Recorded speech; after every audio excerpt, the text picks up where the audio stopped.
मेहमान अतिथियां हैं, उनका हम भव्य स्वागत की तैयारी करें। अभी मैं पिछले समय विश्व के माध्यम से गुजरात जाने का अवसर प्राप्त हुआ, मध्य प्रदेश जाने का अवसर प्राप्त हुआ। पिछले दिनों 24 तारीख को मध्य प्रदेश की कार्यकारिणी का एक कार्यक्रम था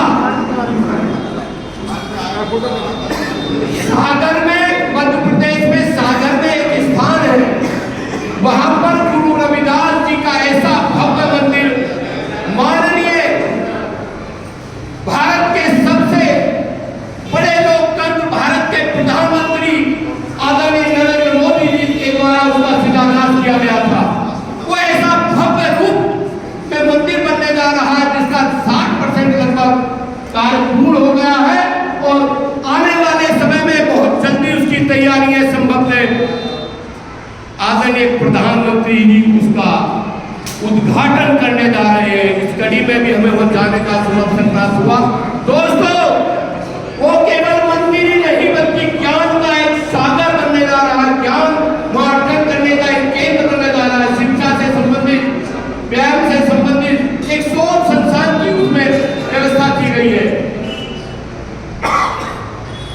यूं तो होते हैं सभी आदमी, यूं तो होते हैं सभी आदमी, पर है वही आदमी जो आदमी के काम आए आदमी। यूं तो होते हैं सभी आदमी, पर है वही आदमी जो आदमी के काम आए आदमी, और जिसके चमन में आने से बाहर आए और चला भी जाए तो पल पल उसी की याद आए, पल पल उसी की याद आए। दोस्तों, बाबा साहब के बारे में भी उनका जीवन बड़े संघर्ष में व्यतीत हुआ था।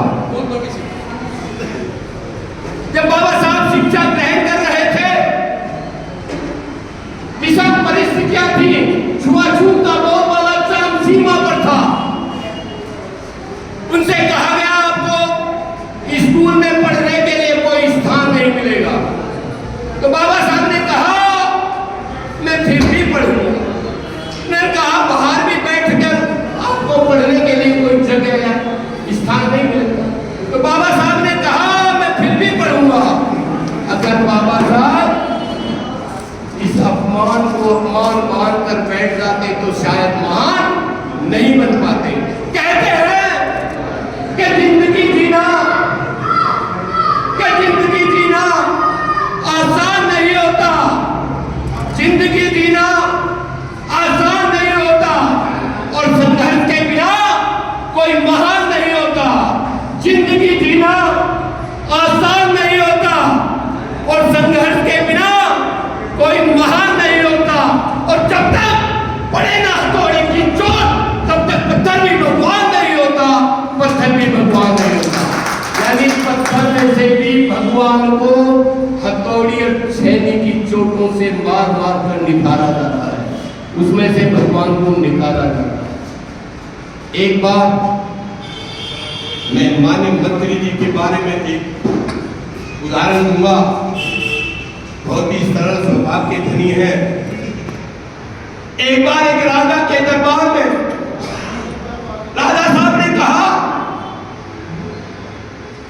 11 हीरे मिलाकर डाल दिए, जिनमें एक हीरा असली था। माननीय मंत्री जी, एक हीरा असली था, 10 हीरे नकली थे, एक असली था।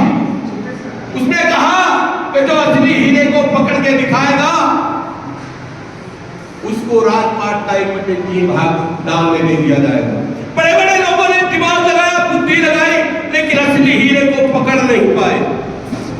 लास्ट में ब्लाइंड अंधा आता है।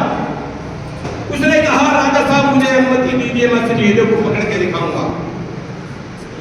बोले अरे बड़े अच्छे बुद्धिमान, सबने बड़ा प्रयास किया लेकिन कोई पकड़ नहीं पाया, तुम कैसे पकड़ पाओगे? मैंने कहा मुझे अनुमति दीजिए, मैं पकड़ के दिखाऊंगा। खैर उसने लिया और असली हीरे को पकड़ के राजा साहब को सौंप दिया। राजा साहब ने कहा जाइए, राजपाट का 1/3 भाग को दान में दे दिया गया, लेकिन ये बताइए आपने असली हीरे को पकड़ा कैसे? तो ब्लाइंड ने अंधे ने उत्तर दिया, राजा साहब, नकली हीरे की तासीर गर्म होती है और असली हीरे की तासीर मंत्री जी की तरह शीतल होती है। आप अत्यंत व्यवहार के धनी हैं। एक बार एक और उदाहरण दे दूं। वैसे तो माननीय मंत्री जी क्योंकि थोड़े से लेख आए तो हम लेख तक ही सुने, लेख तक ही जाने देंगे, ऐसा नहीं है। हमारा भी अधिकार है और आपका भी अधिकार है। इतना जल्दी हम जब हमारे पास आ गए तो इतनी जल्दी जाने भी नहीं देंगे। एक बार आपने कोटा राजस्थान का नाम सुना होगा। मैं ये बता रहा हूँ वाहन कैसे बनते हैं। हमारे लोगों को बड़ी बड़ी परेशानियों का सामना करना पड़ा और मैं कहता हूँ चुनौतियां कितनी आ जाए उनका जमकर मुकाबला करना चाहिए, घबराना नहीं चाहिए, उनको जमकर स्वीकार करो। एक बार एक मूर्ति और पत्थर, जब अगर मूर्ति बनाते समय पत्थर टूट जाता है तो उसको क्या करते हैं? अगर मूर्ति भी टूट जाती है उसको कहीं पानी के स्थान पर, पेड़ के स्थान पर उसको डाल दिया जाता है। और अगर टुकड़े टूट जाते हैं उनके 2 बाई 1.5 बाई 2 बाई 2 टुकड़े लगाकर फर्श में बिछा दिए जाते हैं। तो फर्श वाले पत्थर ने मूर्ति से पूछा, है मूर्ति, जिस मकराने से तुमको लाया गया मुझे भी उस मकराने से लाया गया, जिस गाड़ी में तुम आई उस गाड़ी में मैं भी आई, और खनखन की आवाज आप में आई तो खनखन की आवाज मुझ में भी आई, लेकिन इतना अंतर कैसे? तुम पूजनीय हो गई और मैं पैर में कुचलनीय हो गई। तो मूर्ति ने बड़े, थोड़ा गलती कर रहा हूं मैं भी, वैसे तो मैंने मंत्री जी से टाइम ले लिया। तो मूर्ति ने बड़े सरल स्वभाव से उत्तर दिया, हे पत्थर, हे पत्थर, मेरा भाव समझना, हे पत्थर, जब हजारों बार मेरे ऊपर छेद या हथौड़े की चोट पड़ रही थी, कभी सर बना, कभी हाथ बना, कभी नाक बना, कभी मुंह बना, कभी पैर बने, मैं विषम परिस्थितियों में भी नहीं घबराई, चोटों को सहन करती रही, इसलिए मैं पूजनीय हो गई। तुम उस चोटों को सहन नहीं कर पाए इसलिए तुम कुचलनीय हो गए। मेरा मतलब है कि जीवन में कितना ही बड़ा संघर्ष आए, अब मैं अपनी बात चाहता हूं कि राष्ट्रीय कार्यकारिणी का राष्ट्रीय अधिवेशन माननीय मंत्री जी की भी उपस्थिति हमें प्रार्थनीय रहेगी। आज दिल्ली वालों के स्तर पर एक बहुत बड़ा कार्यक्रम है। हम सबको देश विदेश से आए अतिथियों का स्वागत करने का, सम्मान करने का महाराष्ट्र सदन के अंतर्गत हाल में 4 तारीख को ठीक 10 बजे कार्यक्रम अपना शुभारंभ होगा, जिसमें अनेकों मंत्री, अनेकों हमारे सांसद और अनेकों गणमान्य व्यक्ति रहने वाले हैं। तो आदरणीय मंत्री साहब के नेतृत्व में हमें उन सबका स्वागत करने का सौभाग्य प्राप्त हुआ। मनोज जी के नेतृत्व में उन सबका स्वागत करने का एक रूपरेखा तैयार की जाएगी। इस निमित्त ये बहुत से छोटे छोटे हमारे अपने कार्यकर्ता विश्व के समस्त पदाधिकारियों की बैठक थी और हम सब ने ये निर्णय लिया क्यों ना अपने समाज के मंत्री जी को भी बुलाकर इसमें उनका स्वागत करने का कार्यक्रम रखें। बड़े आपने भी विश्व महापीठ की तरफ से मैं माननीय मंत्री जी आश्वस्त करना चाहूँगा कि हमारी पीठ के अनेक मैं जगह बता सकता हूँ, मध्य प्रदेश, राजस्थान, गुजरात, महाराष्ट्र, हरियाणा, उत्तराखंड, अनेकों देश के अनेकों प्रदेशों से आकर इस दिल्ली के चुनाव में कई दिन रहकर बड़ी मेहनत की है, तब जाकर दिल्ली को फतेह कर पाए हैं।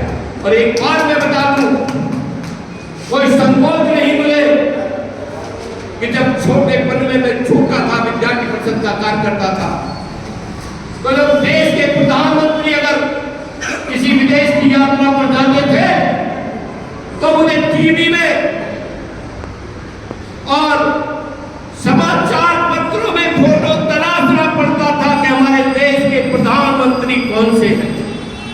लेकिन दोस्तों आज बड़े गर्व के साथ कह रहा हूं, जब देश के यशस्वी प्रधानमंत्री आदरणीय श्री नरेंद्र मोदी किसी भी देश की यात्रा पर जाते हैं, फोटो तलाशना नहीं पड़ता। प्रथम पंक्ति में भी पहली लाइन में शेर नहीं बबर शेर दिखाई देता है या नहीं? और दोस्तों इस बात बता दूं, जितने हमारे आदरणीय प्रधानमंत्री महोदय जी ने हमारे समाज के लिए जो अपना ये सागर में मंदिर बन रहा, 101 करोड़ रुपए की लागत से मंदिर बन रहा, हमारी राज्यपाल महोदय जी से मुलाकात हुई, उन्होंने कहा पैसे कोई आड़े बात नहीं आएगी, और भी पैसा चाहिए तो हम इसको स्वीकृत कर देंगे, इसको हम पे मंदिर बनाइए। और ऐसा ही मंदिर, बल्कि उससे भी अधिक, क्योंकि हमने वो इंजीनियर बुलाए थे, 3-4 भी नए वो इंजीनियर लोग भी बुलाए थे, 4 लोग गए थे, उसका अवलोकन कराया। और आपके अथक प्रयास से मैं कहता हूं औरंगाबाद में भी भव्य मंदिर का उद्घाटन अति शीघ्र होने जा रहा है, रविदास जी के मंदिर का। और आप सबको परम सौभाग्य प्राप्त होगा कि देश में ऐसा मंदिर होगा। कई स्थान है, अलीपुर में, आपके बनारस में, देश के आदरणीय प्रधानमंत्री महोदय जी के द्वारा उनका शिलान्यास किया गया है। तो आप सब तैयार हो जाइए राष्ट्रीय कार्यकारिणी के लिए। अब आगे का समय में तो काफी समय दे दिया, माननीय मंत्री जी आए हैं, उनका आपकी सबकी टीम की तरफ से हार्दिक अभिनंदन स्वागत करते हैं। जोरदार तालियों के साथ स्वागत करिए। और बोलो श्री रविदास भगवान की। नाश्ता पहले कराने का मतलब ये नहीं है कि आप बड़े आराम से बोले जय। बोलो गुरु रविदास भगवान की, बोलो गुरु रविदास भगवान की जय। गुरुदेव, जय गुरुदेव। भारत माता की, भारत माता की। आपका बहुत बहुत धन्यवाद। आपने बड़े प्यार से सुना, बड़ा समय दिया, और लेकिन आप भी बड़े सौभाग्यशाली है कि एक अच्छे कार्यक्रम में उपस्थित हुए। आपने सब